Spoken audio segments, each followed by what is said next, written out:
Sukses bukan hanya tentang target yang tinggi, bukan pula tentang meeting yang tiada henti, tapi tentang pulang ke rumah dengan perasaan yang damai. Karena rumah bukan hanya sekedar tempat untuk pulang, tetapi ruang untuk saling memahami, saling mendengar, dan menemukan kembali ritme hidup yang seringkali hilang di tengah hiruk-pikuk dunia. Selamat datang di Ruang Keluarga, tempat cerita keluarga menjadi ruang untuk tumbuh bersama.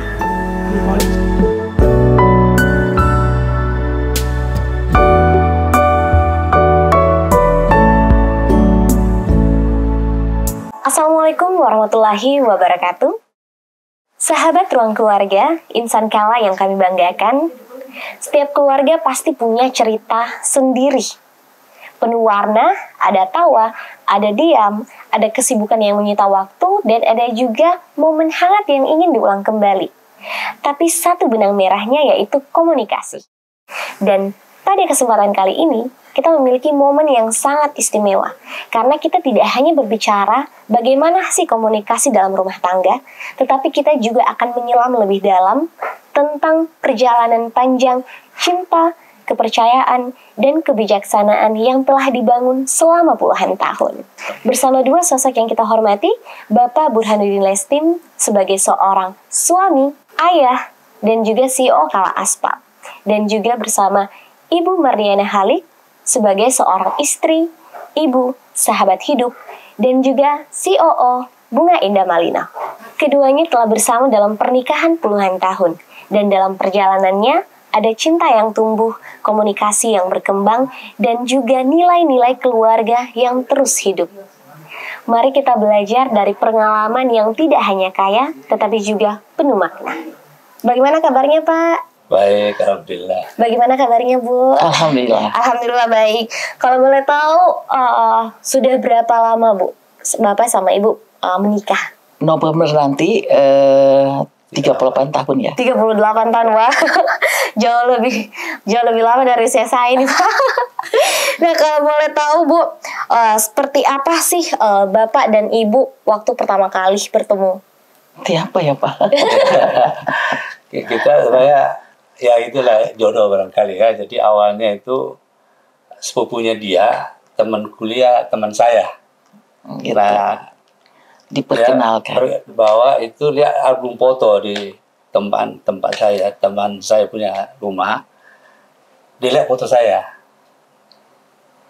Saya nggak tahu bercanda apa, jelas dia sampai ke teman saya, ini ganteng banget juga ya. Kenalin dong, salam dia udah salam ya. Salam kenal. Nah, ini karena amanah, ini teman saya begitu saya pulang, ada cewek, nanti loh dia bilang, mau kenal, wah kapan? Kopi sekarang nggak? Besok aja, tenang aja besok semperin, karena waktu itu kan nggak ada telepon ya. Jadi, iya, Pak. Nah, iya, zaman dulu berarti. Betul, belum ada handphone. Jadi besoknya itu saya sama teman saya tahunya rumah temennya itu, teman kuliahnya. Di situ baru dipanggilkan. Ketemu di situ di rumah sepupunya dia. Pertama kali ketemu. Pertama sekali ya. Bagaimana kesan Bapak waktu pertama kali ketemu Ibu? Langsung. Wah, banget Ibu. Langsung berdebar-debar. Nah, ya memang sudah ada langsung kelihatan ini. Dari situ ya kita janji ya, kalau mau kenal ke rumah aja. Sekarang gitu. mulai di Ibu situ yang lah. bilang. Ya aja kami ke rumahnya, kenal keluarganya segala. Ya itu. Ibu gimana perasaannya waktu pertama kali ketemu sama Bapak? Berarti Ibu waktu itu Masih SMA. Masih SMA, Masih kelas 2 SMA. Berarti Bapak sama Bapak beda berapa tahun, Bu? 9 tahun. 9 tahun. Berarti waktu itu memang Bapak datang ke rumah Ibu udah mapan ya, Pak? Udah punya pekerjaan. Saya udah jadi foreman ya. Di dibuka ke teknik utama. Wah. Saya udah selesaikan satu proyek di Daya 1985. 85 ya. 85. Betul. 85. Nah, Pak, ini penasaran, bagaimana sih akhirnya ketika Ibu dan Bapak ketemu, udah ke rumah Ibu nih, akhirnya apa yang membuat Bapak memutuskan saya mau menikahi Ibu? Jadi memang boleh kata agak singkat ya. Jadi kami sempat berpacaran kurang lebih 6 bulan ya, Pak? 5 bulan ya, Ya. 5 sampai 6 bulan. Tapi memang waktu itu karena nggak ada telepon, memang ya ada sangat harus intens langsung ke ya, rumah sangat ya. intens. Ini rupanya mantan pacar saya ini itu harus tiap malam harus landing. Ya, saya nggak tahu harus lagi lapor ya. Nah, untung saya udah ada mobil dinas waktu itu kan, walaupun baru pick up kijang ya, open cup ya, pick up lah ya. Nah itu jadi tiap malam harus landing walaupun sebentar. Selama 6 bulan ya Pak? Selama bulan, ya. Tapi ternyata memang mungkin ada satu ini memang kenapa tiba-tiba saya harus tugas ke proyek. Ya. Karena udah selesai proyek ini, ditugaskan proyek ke Banjarmasin oleh Hari. Iya harus jauh Pak. LDR atau nikah nih? Boleh saya ceritakan ya, jadi artinya bahwa karena saya tiba-tiba harus berangkat, nah kami sepakat bahwa supaya kita memang ada pegangan lah ya, karena saya mau merantau ini nggak pasti apa setahun apa berapa tahun di sana. Saya sepakat ngomong sama orang tua bahwa kami mau petuada sebelum berangkat. Meminang. Sudah minum sebelum berangkat. Oh jadi Bapak akhirnya meminang dulu, Ibu baru Iya, berangkat? baru berangkat. Iya. Iya. Jadi setelah itu berangkat proyek sekitar 1 tahun lebih ya. Nah, lama Bu LDR ya? Lama ya. Saya biasa kita janjian kirim surat dulu. Hari sekian, tanggal sekian, kita teleponan ya. Saya biasa numpang di toko langganan spare part kita. Iya. Dia di temannya kadang-kadang ya. Sudah kita teleponan. Nah, itu aja. Yang paling sering surat sih. Cuma surat. Iya. Berarti emang niat banget ya Pak. Betul. Kalau Ibu sendiri bagaimana Bu perasaannya waktu itu ada laki-laki nih yang udah kerja beda 9 tahun, bagaimana perasaannya Bu? Apa ya? Percaya diri aja. Percaya diri. Iya. Terus pada saat itu kan saya masih SMA kelas 2 waktu di Pinang ya. Menunggu sampai tamat SMA baru kembali dari proyek melaksanakan pernikahan. Apa yang akhirnya bikin Ibu yakin menikah sama Bapak? Atau ke auranya kayaknya? Ini suami pada saat itu sudah dewasa, terus sudah ada kerjaan juga. Iya. Jadi ya bismillah. Berarti memang pas Ibu ketemu Bapak, Ibu sudah merasa bahwa wah saya sudah bisa mendapatkan pemimpin dalam rumah tangga yang ideal ya Bu. Alhamdulillah. Nah ini penasaran nih Bu, apakah tantangan komunikasi yang paling terasa di awal pernikahan? Mengingat zaman dulu belum secepat dan seterbuka sekarang tantangan komunikasinya.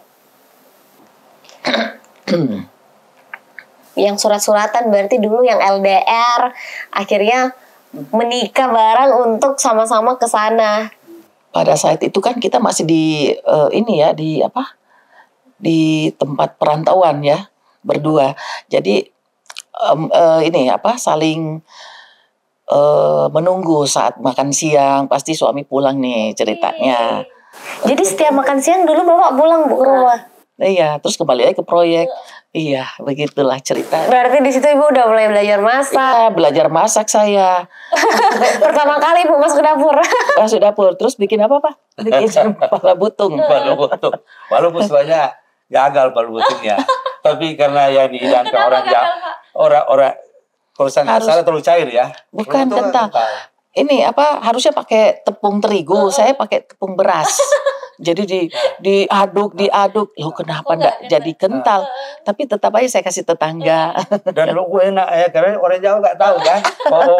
Balu butuh seperti apa gitu. Enak ya. Udah pikir sudah benar, berasa alas berarti. Dan kalau misalnya Ibu masak dan masakannya Ibu gagal, Bapak selalu menikmati. Ya tetap. Kalau asin juga tetap enak. Di warung. Belajar masak. Terus sedikit saya ceritakan agak unik, kami punya skenario ya perjalanan. Iya, Pak. Jadi kita itu nikah ya tanggal 22 November ya 87 itu. Paginya nikah, terus malamnya resepsi. Saya udah siapkan tiketnya. untuk berdua langsung kita berangkat ke Jakarta untuk ke proyek. Oh, jadi langsung Pak? Jadi bulan Maret Jakarta dulu, masa langsung ke proyek? Enggak, ke Jakarta sih ada tujuannya juga untuk mengurus Sekalian ya Pak? Spare part, komponen-komponen yang mau dipasang di proyek. Jadi saya ke sana atur, sekalian bulan madu di hotel di sana selama berapa hari gitu kan. Nah, setelah itu langsung terbang ke kampung. Dia di kabupaten karena Banjarmasin, kita masih ke Pulau Laut namanya. Pada hari itu masih 1,5 jam ya. Ya 60 kilo lah ya. Nah, di sana lah kami berbulan madu sama-sama di rumah kecil tipe 36 kali ya. Iya, itu rumah karyawan sana kita kontrak ya, pakai selama proyek. Nah, di sana lah mulai kita bina rumah tangga. Belajar bareng-bareng. Ya itulah Hanya berdua. Hanya Hanya Bu? berdua. Dan lokasinya di kota atau di mana Bu? Perumahannya? Di kompleks pabrik gula. Pabrik gula yang dikelilingi dengan tebu. Kebun teh. Cuma ada banyak perumahan ini. 100-an perumahan adalah ya. Coba kalau mau cari hiburan pasti keluar ke ibu kota. Jauh ya, kabupaten, keluar Ke lagi. Banjarmasin kota. Nah, melihat perjalanan cintanya Bapak dengan Ibu ini yang sudah merantau, baru juga memulai rumah tangga, pernah nggak sih Bu merasa culture shock misalnya di tempat baru yang ternyata kebiasaannya orang di sana beda dan kebiasaan juga Bapak beda? Apa tuh Pak? Kalau misalnya kita ke pengantin? Oh iya itu. Kita Kebiasaan ya iya. itu aja. Kalau kita kan rata-rata kalau ke perjamuan itu ya prasmanan gitu ya. Iya Pak. Kalau di Banjarmasin itu sangat efisien itu biaya. Kenapa? Di piring itu udah ada lauknya. Oke. Satu potong dua potong. Bisa tambah nasi. Nasi yang bisa nambah. Lauknya enggak. Lauknya enggak? Iya, jadi udah tradisi begitu. Udah kaget juga. Langsung culture shock. Kok gini? Kalau dari kepribadiannya Bapak sendiri ada nggak Bu? Misalnya kebiasaan tidur, kebiasaan berpakaian yang bikin Ibu kaget, oh ternyata suami saya seperti ini. Selama di sana ya, suami itu sukanya tidur itu gelap, mati lampunya ya. Kalau saya suka terang. Itu perbedaan awalnya di situ. Tapi sekarang udah gelap-gelapan. Salah satunya menyesuaikan ya Bu. Karena kayaknya ini masalah banyak pasangan nih. Yang satu sukanya tidurnya gelap, yang satu sukanya Iya betul. Awalnya diprotes ya. Tetapi begitu saya ini ada juga dia baca, oh ternyata memang jauh lebih bagus kalau gelap. Iya. Jadi sambil menyesuaikan, Bapak juga memberitahu Ibu ya perspektif dan dampak-dampak baiknya dengan kebiasaan tersebut. Nah, kalau dari Bapak sendiri ada nggak kebiasaannya Ibu yang Bapak juga kaget, wah ternyata istri saya seperti ini nih? Ya itu, jadi sebenarnya saya nggak tahu apakah ada waktu masih gadis itu memang begitu, tapi yang jelas pagi cepat bangun ya, cepat bangun. Terus terang sampai sekarang juga untuk tahajud lebih dulu bangun dari saya ya. Tapi sekarang kelewatan. Jam 2:30, jam 2:30 udah bangun ya. Dan kebiasaannya suka ditemani pergi ke kamar mandi. Oh ya? saya Ibu. saya penakut. Sampai sekarang Bu? Oh ya? Pak dengar ya gitu. Masa? Jadi memang kalau sekarang Bapak Ibu terbangun, Bapak dibangunin? Iya, karena mau didengerin, takut ada apa-apa di kamar mandi. Kamar mandi di dalam kamar juga. Berarti masih sampai sekarang. Tapi kayaknya kebiasaannya justru yang bikin Bapak sama Ibu semakin dekat. Nah Pak sama Ibu, ini penasaran, apakah ada nasihat dari orang dulu yang Bapak sama Ibu pegang sampai sekarang? Nasihat dari orang tuanya Ibu mungkin? Nasihat ibu saya, bapak saya sudah lama meninggal ya. Selalu patuh sama suami dan menghargai suami itu. Jadi itu yang Ibu pegang sampai sekarang, patuh dan menghargai. Kalau dari Bapak sendiri? Saya ingat juga itu sebelumnya dia katakan bahwa kalau kita sudah memilih pasangan harus siap memberi dan menerima. Ya. Segala kekurangan dan kelebihannya. Pak, ini juga penasaran kalau misalnya kita boleh nostalgia nih, apa momen awal rumah tangga yang paling membekas sampai sekarang? Mungkin Ibu dulu. Apa ya?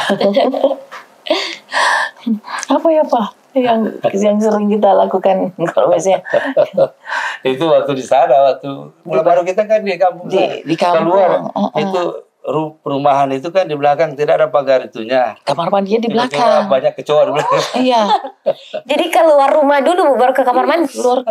keluar rumah. Di belakang itu kalau misalnya ini bisa dirampok kita. Kamar mandinya di belakang. Jadi pas masuk kamar mandi kecoa. Waduh, langsung. Mungkin dari awal sana dulu selalu ditemani ke kamar mandi awal dari situ. Tapi sekarang sampai juga sekarang. saya mau ke kamar mandi tetap aja mesti didengerin. Padahal tinggal 3 langkah, 4 langkah. Dan kebiasaan kalau bertemu paling suka berpelukan setiap saat. Jadi paling senang pelukan. Kayaknya mama bapak saya juga kayak gitu tuh Bu. Kalau Iya. dari bapak sendiri ada Saling nggak? menggoda. Kalau dari bapak ada kenangan lain atau kenangannya sama dengan ibu?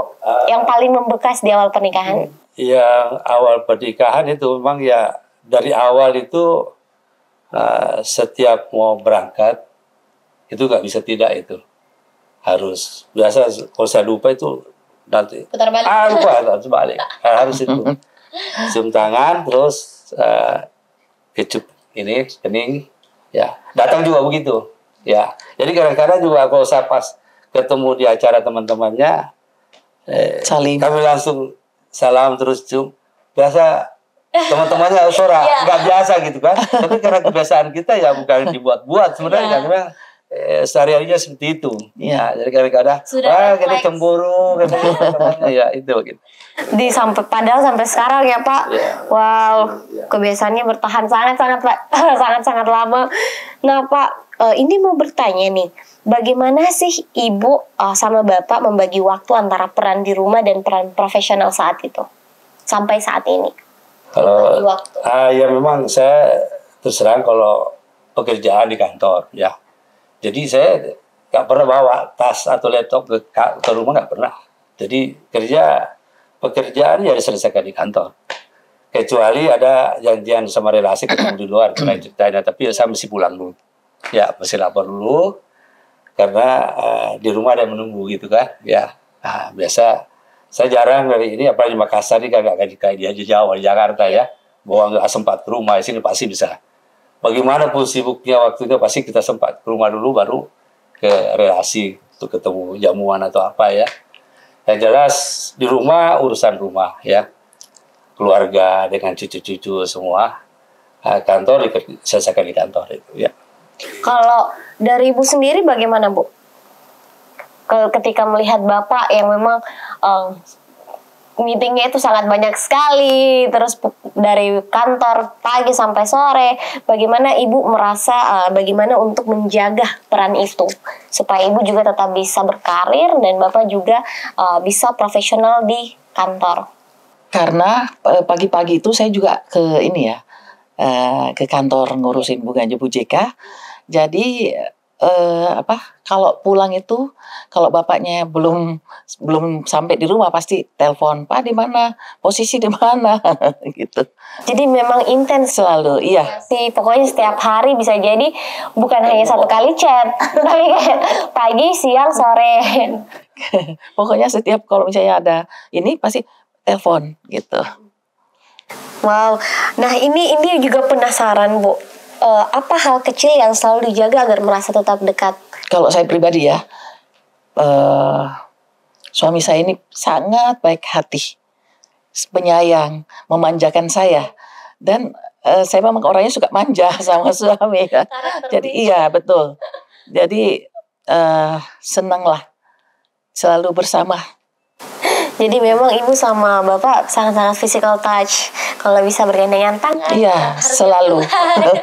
Kalau bisa saling ngechat. Kayaknya ini pesannya ibu dipin deh di WhatsApp. Iya itu biasanya ya. Di video. Jadi saya biasa kadang-kadang kan sibuk meeting nih di kantor. Lewat jam 12 saya masih belum selesai menjelang ini. Nah itu biasanya di jam 12 itu kalau saya nggak hubungi itu ada WA itu atau di kamarnya telepon. Masih ingat nggak nomor telepon saya? Lampu merah tuh Pak. Wah itu jadi saya usahakan ya jangan sampai dapat warning bingung ini ya. Nah, itu kita usahakan. Berarti yang duluan chat siapa ini Pak? Harusnya saya. Kalau saya terlambat itu tadi jawabannya seakan-akan saya udah lupa nomornya dia. Jadi walaupun di tengah-tengah meeting, kalau udah masuk jam istirahat harus nyempatin kabarin ibu. Paling tidak di WA atau apa ya. Iya. Nah, misalnya nih, ibu ada nggak sih hal-hal kecil yang tetap ibu lakukan? Kayak misalnya bapak masih di kantor, ada nggak sih yang ibu lakukan supaya bapak tetap ingat?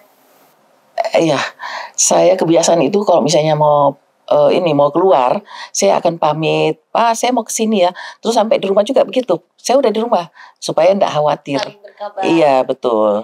Tindi juga sempat dengar kalau ibu ini sering kirimin surprise kecil nih ke bapak. Jadi kayak kirim kue. Sering itu. Saya kirimkan kue ke ruangannya. Itu kenapa Bu? Kenapa tiba-tiba mau kirimin kue? Apakah karena tahu bapak lagi tinggi beban kerja? Atau kenapa tuh Bu?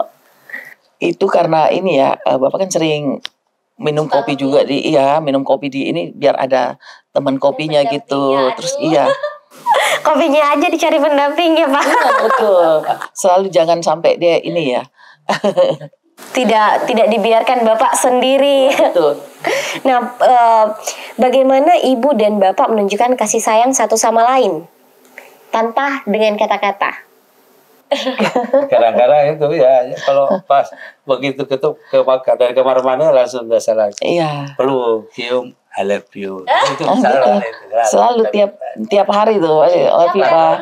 Bapak Saya dong.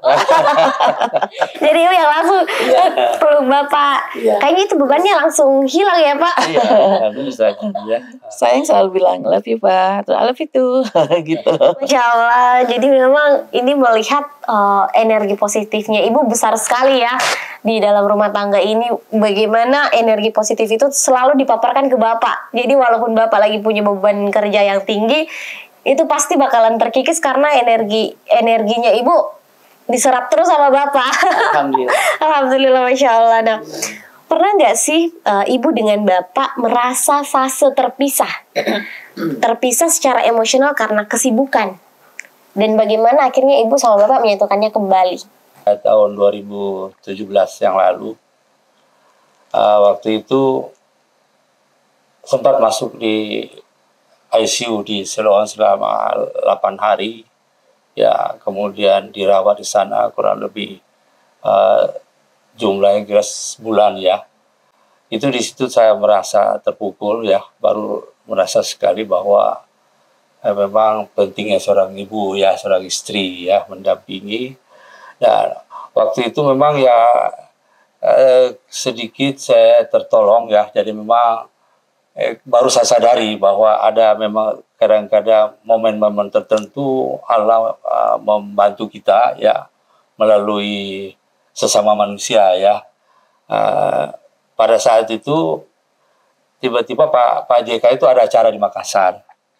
Pak JK itu Jakarta pada waktu itu masih wapres ya, sama ibu ke Makassar. Nah, beliau kan sudah tahu bahwa istri saya sakit ya. Jadi dari acara itu beliau masih lengkap. Ibunya juga pakai yang pengantin, pakai jas apa segala. Dari acara itu langsung ke rumah sakit Siloam. Jadi langsung menengok istri saya ada di situ.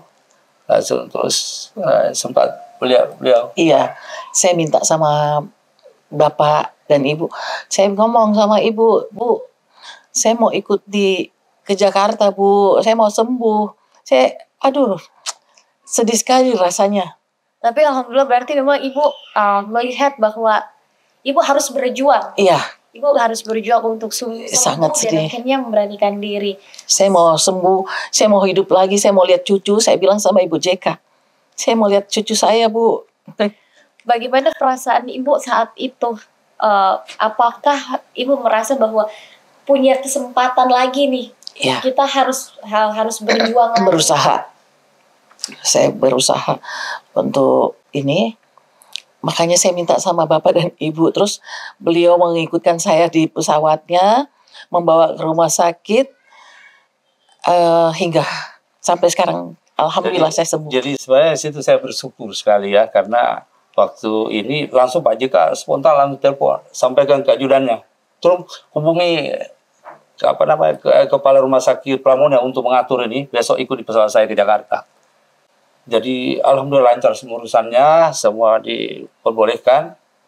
Akhirnya dari rumah sakit Serong bukannya pulang ke rumah sini tapi langsung ke airport, pakai pesawat kepresidenan, langsung ke Halim langsung ke rumah sakit Kencana Jakarta. Alhamdulillah di situ, dan di sana dirawat kurang lebih 6 bulan. Ya, di situ saya merasa bahwa begitu pentingnya seorang istri. Ya, saya harus bolak-balik Makassar untuk menangani pekerjaan dengan menengok, dan di Makassar ya tidak ada yang menemani, ya itulah terasa di situ, ya.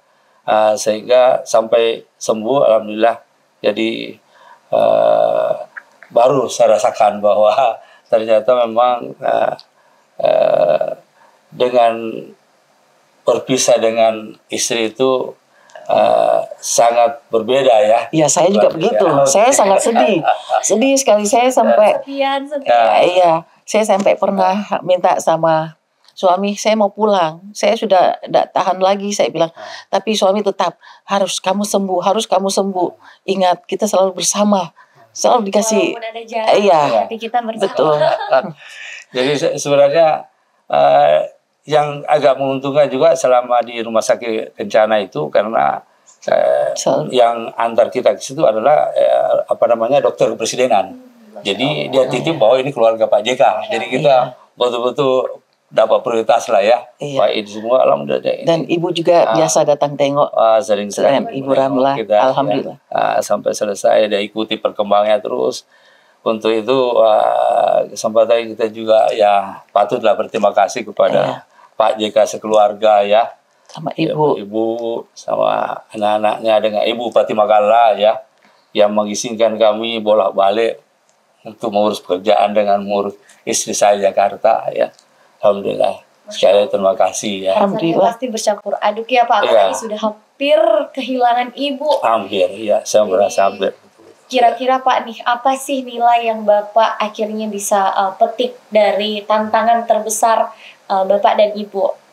Nilai yang Bapak ambil dari kejadian tersebut. Kita ambil hikmahnya, ya Pak. Selalulah berbuat baik terhadap orang lain. Ternyata tidak disadari juga kita dapat pertolongan dari sesama manusia yang sangat baik, ya. Alhamdulillah pada momen-momen yang kita butuhkan, ya. Itu semuanya adalah pertolongan Allah SWT.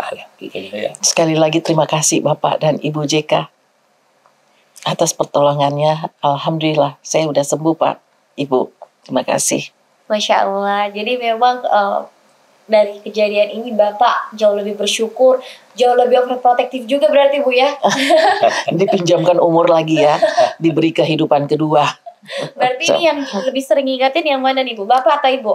Udah minum Bapak tuh. Bapak yang gitu, Bapak yang sering obat. Udah lebih protektif. Karena memang akhirnya dari kejadian itu jauh lebih bersyukur dan benar-benar berusaha berbuat baik ke orang lain. Karena bisa jadi kita akan mendapatkan kebaikan di saat kita pertolongan. Nah, apa arti berteman dengan pasangan menurut Ibu setelah sekian lama menikah? Sekian lama? Iya. Bukan berteman lagi. Teman hidup.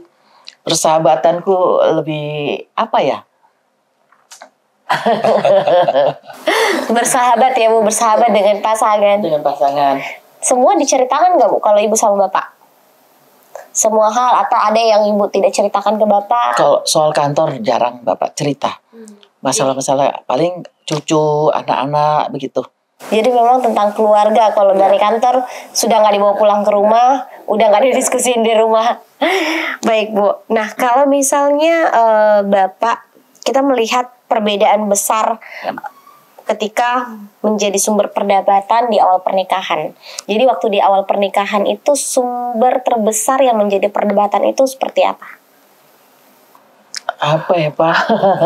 Paling biasa ya selera-selera apalah, ya. Tapi itu bagusnya barangkali karena ada perbedaan umur sedikit, ya agak-agak jauh ya, sehingga istri saya selalu merasa bahwa saya panutannya gitu kira-kira. Kayak saya tentu lebih dewasa dari dia ya, sehingga kadang-kadang timbul egonya, tapi mungkin dia sadari sendiri bahwa oh iya benar, berjawab benar ya.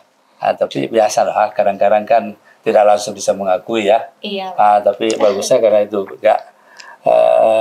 dia juga nggak suka dendam gitu ya.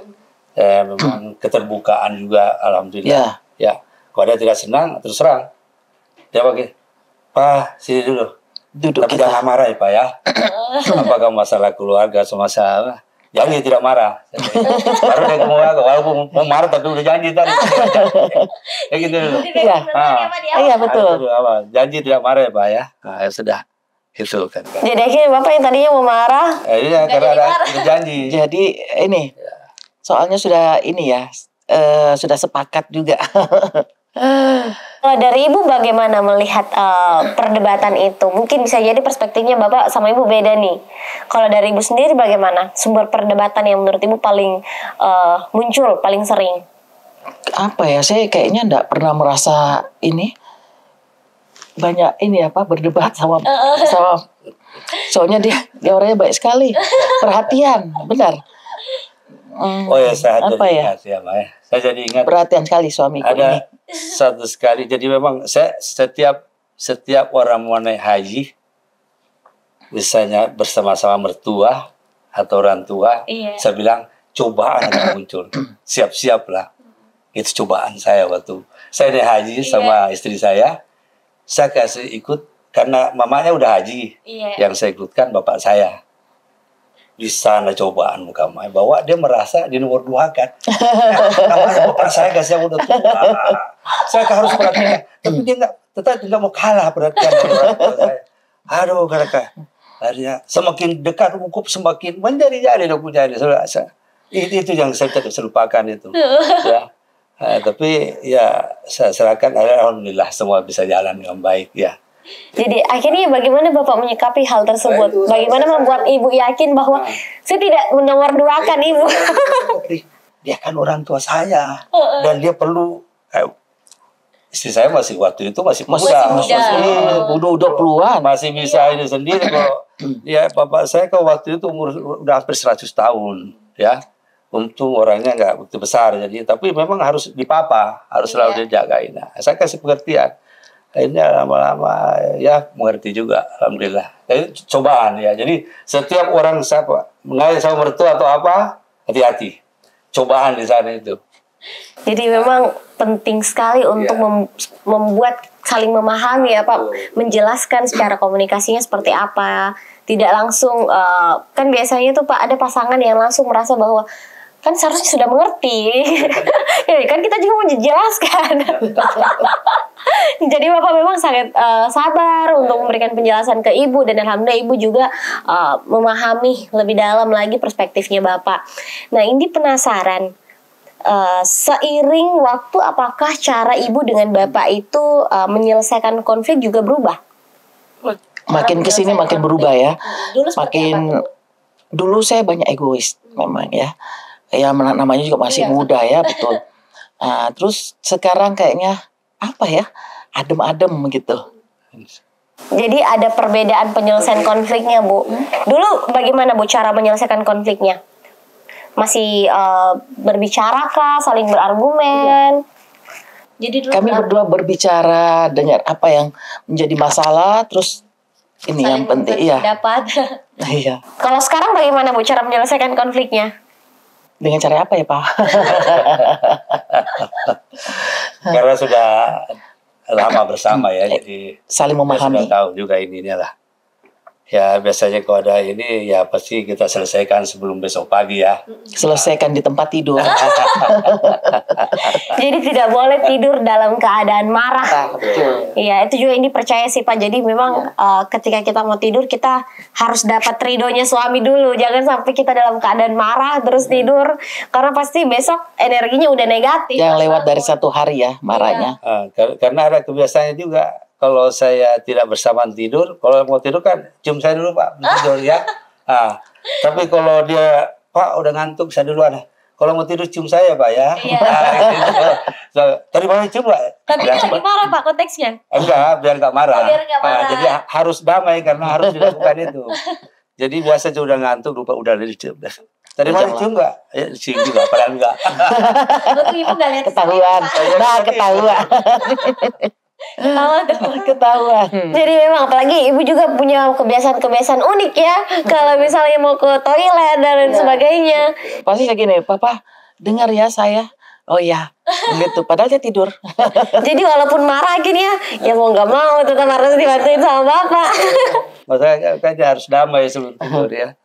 Iya. Nah, siapa biasanya yang lebih dulu mengajak bicara? Yang merasa bersalah lah yang merasa bersalah. iya, yang mulai. Tapi mungkin semakin kesini sinyal damai juga kadang bukan cuma soal perkataan maaf kali ya Bu. Bisa jadi juga dengan tindakan yang tiba-tiba Ibu Iya benar-benar. Tiba-tiba langsung dipeluk, di ini, di apa tuh namanya? Cium. Iya. dicium atau misalnya lagi marah tapi tetap diambilin makanan. Nah, ini juga penasaran nih Bu. Kalau misalnya kita melihat konflik yang berkepanjangan, biasanya kan itu ada prinsip yang seperti Ibu bilang tadi, kita prinsipnya pokoknya tidur tetap harus cium saya, jadi walaupun saya dalam keadaan marah tetap harus cium saya. Pernah nggak sih ada konflik Pak yang lewat sehari? Enggak ya. Kalau saya enggak ya. Iya. Insya Allah jarang ya. Alhamdulillah enggak pernah sih yang berat-berat ya. Oke. Pertengkaran biasa-biasa saja biasa. Nah, ini juga penasaran nih. Setelah sekian lama bersama, bagaimana cara Ibu dan Bapak menjaga agar cinta tetap hangat? Ada juga ini kebiasaannya dia. Memang saya kan suka sahur untuk puasa saum ya, Senin Kemis ya. Itu dia nggak puasa tapi dia harus temani saya. Ya dia siapkan temani ini. Ya. Jadi dia cuma nonton aja. Karena dia juga nggak bisa makan subuh itu karena ada jam makannya dia kan ya. Jadi jam 7 pagi baru bisa sarapan. Sehingga ditemani saja. Sudah itu sudah. Karena itu juga barangkali menguntungkan karena dia sudah biasa tahajud juga. Sehingga sudah biasa langsung bisa sahur itu mungkin salah satu tindakan ya yang semakin mendekatkan hubungan ya emosional gitu. Pelayanan yang baik ya, kasih sayang yang baik Makanya bikinkan sebelum tidur juga sering bikinkan susu. Bapak berarti masih minum susu? Minum susu kalau mau tidur. Pagi jus alpukat pasti itu, udah pasti itu. Sebelum makan jus alpukat, setelah makan ada lagi jusnya tuh. Oh, jus apa tuh setelah makan? Jus apa ya? Kayak apel, tomat sama wortel di mix. Oh, Masya Allah.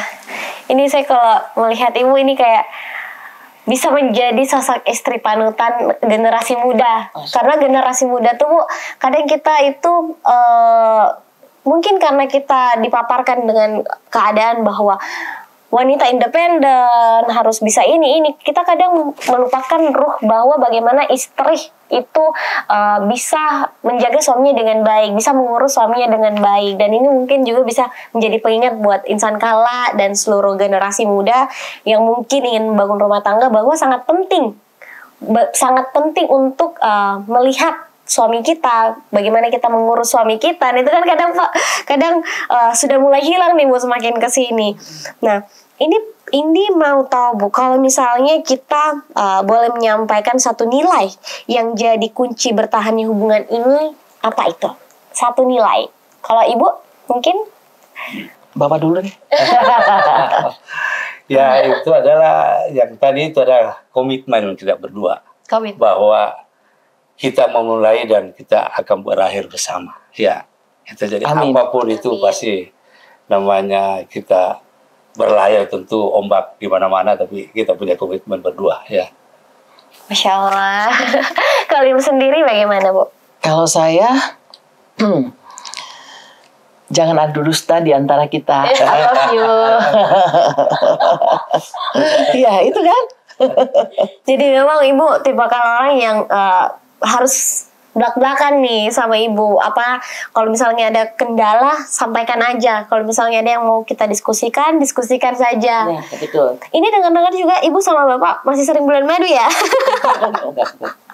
Ya kadang-kadang kalau ini kan dia juga rutin ke ini ke Jakarta berobat 3 bulan ya, sekali. ke konsul dengan propnya di sana ya. Sekalian. Sekalian kita berdua ya sudah kita berbulan madu lah ya sekalian selalu ini supaya kembali mengenang lagi dia bersama-sama. Betul. Ya, gitu. Masya Allah. Ini dapat insight banyak sekali nih. Nah, kalau misalnya kita melihat bapak sama ibu sudah punya keluarga besar, udah punya anak, bahkan udah punya cucu, menantu. Nah, bagaimana ibu memaknai komunikasi dalam keluarga besar tersebut? Kita itu komunikasi kalau misalnya pagi sarapan harus sama-sama ya. Terus makan malam bertemu lagi kita.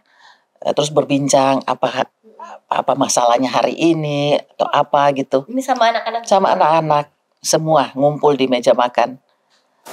Jadi tradisi ya, Bu, tradisi. Dan ini apa namanya, saya rasakan bahwa saya keluarga kecil, anak saya cuma 2 kan yang sekarang ya, 2 sudah berkeluarga semua alhamdulillah. Tugas kamu udah selesai, dikasih sekolah sampai 1 semuanya, kemudian sudah kerja dua-duanya, udah dikasih kawin nikah juga dua-duanya, sudah cucu ya. Tetapi itulah karena merasa kurang sehingga tadinya yang cucu itu tinggal di Jakarta. Nah repot. Neneknya selalu mau sedikit ketemu, repot nih. Terpaksa saya tarik aja, jadi di rumah ini 3 keluarga jadinya. Iya. Kumpul aja lah, tidak lebih enak, cuma berapa ini. Jadi bisa ketemu. Iya, betul. Jadi tapi tetap kita katakan bahwa mereka bisa melatih kemandiriannya juga. Terserah, dia juga bebas. Tetapi kalau untuk sehari-hari ya kita siapkan di rumah, tapi mereka juga kadang-kadang ini silakan. Tapi yang penting kita satu atap lah, supaya kita ramai, apalagi ada cucu, ada mainan lah kalau pulang ya. Iya. Apalagi kayak ibu orang yang sangat suka berinteraksi, sangat suka berbicara. Jadi memang cucu itu Bu kayaknya harus dekat ya Bu. Nah ini juga penasaran Bu, kalau misalnya ibu sama bapak ini sudah mulai sama-sama nih melihat cucu udah besar, apakah ada kemudian konflik baru yang muncul? Misalnya mungkin ibu merasa bahwa cucu saya jangan dikasih gini nih, terus mamanya Gitu. ini anak saya mau kasih gini nih. Betul itu kejadiannya ya. Itu kejadiannya karena memang ya katanya memang orang yang betul juga beda dengan anak dengan cucu ya. Kayaknya kita lebih dengan kenapa? Mungkin karena sudah lama tidak punya muka. Sehingga 90 tahun tiba-tiba ada, wah rasanya nih. Kadang kita lupa, wah kita mau kuasai anaknya orang kan ya. Kadang-kadang dia gimana itu kan kita neneknya bukan ada mamanya yang punya lebih berhak gitu. Kadang-kadang kan ya memilihkan pakaian atau apa, kadang-kadang kan intervensi dia mau ke mall, kok pakai begitu, ya ada mamanya kasih pakai sudah lah. Iya, biasanya kita maunya pakai ini, terus mamanya bilang panas mah, ini mah begitu. Jadi memang kadang masih ada konflik komunikasi, tapi akhirnya bisa menjadi jalan tengah ya tradisi itu ya Bu. Jadi memang tradisi ini sangat kuat karena apapun masalahnya, ketika kita saat kumpul kembali saat sarapan, kumpul kembali saat makan malam, itu bisa meredam semuanya, bisa recharge lagi energinya, jadi sama-sama bisa positif. Ini tradisi yang sangat patut dicontoh. Nah, jika boleh menyampaikan pesan penting ke generasi yang akan membangun rumah tangga, apa yang akan Ibu sampaikan? Saling jaga kepercayaan, terus saling menyayangi dan jangan saling menyakiti, itu aja. Menjaga kepercayaan, saling menyayangi dan tidak menyakiti, dan setia. Kalau Bapak? Pilihlah yang memang pilihannya ya. Karena terus terang pengalaman saya membiarkan anak memilih pasangannya. ada apa-apanya kita tidak disesalkan ya. Sehingga yang mau cari pasangan carilah sesuai Yakinkan pilihan ini. Kemudian ya hari ini misalnya jangan gampang menyerah dalam menghadapi konflik misalnya di rumah tangga. Yakinlah bahwa badai pasti berlalu. Betul sekali. Itu ada lagunya dulu kan. Sehingga hadapi hari esok dengan satu kekompakan, satu tali ikatan yang kuat untuk menghadapi masa depan yang lebih cemerlang lagi. Masya Allah. Ya. Jadi memang pokoknya kita harus kuat bersama menghadapi masalah dari luar. Jangan sampai masalahnya dari dalam. Pokoknya kita sudah kuat sama-sama, tinggal bagaimana kita menghadapi masalah dari luar. Nah, jika saat ini boleh menyampaikan satu kalimat untuk pasangan hidupnya, apa yang ingin Ibu sampaikan ke Bapak? I love you, Pak. I love you. Kalau Bapak ada yang ingin sampaikan ke Ibu? Udah saya balas tadi. Masya Allah, terima kasih banyak Bapak Ibu. Jadi memang kita melihat bahwa komunikasi dalam rumah tangga bukan soal seberapa sering kita bicara, tapi seberapa kita saling memahami. Karena menjaga rumah tangga ternyata bukan tentang selalu setuju, tapi tentang terus memilih satu sama lain meski dalam perbedaan dan meski dalam diam. Nah, ini kita udah sampai di segmen terakhir. Bapak dan Ibu boleh menyampaikan satu kalimat yang ingin disampaikan tentang bagaimana menjaga ritme dalam rumah tangga. Yang itu kembali lagi tadi apa yang kita bicarakan dari awal, bahwa kita tentu bersama punya komitmen ya, tujuan keluarga kita ke depan, dan itu tadi kembali lagi bahwa kita harus saling memberi dan menerima ya, Saling percaya. Ya, saling percaya juga ya. Itu barangkali. Makasih ya. Terima kasih banyak Pak. Ibu mungkin sama tadi. Oke, terima kasih banyak Bapak dan Ibu. Jadi memang dari Pak Bur dan Bu Nana kita melihat bahwa perjalanan panjang itu dibangun bukan hanya dengan cinta, tapi juga dengan respect, saling menghormati, kesabaran, dan ketulusan yang dijaga setiap hari.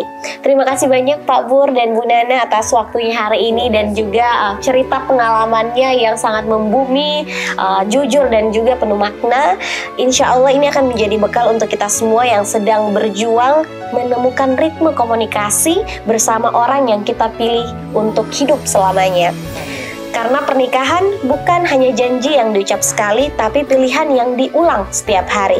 Untuk hadir, mengerti, dan saling menguatkan walau langkah diuji dengan perbedaan. Karena sejatinya, cinta yang utuh lahir bukan dari kesamaan, melainkan dari ketulusan untuk terus bertumbuh dalam kebersamaan. Sampai jumpa di episode Ruang Keluarga selanjutnya. Wassalamualaikum warahmatullahi wabarakatuh.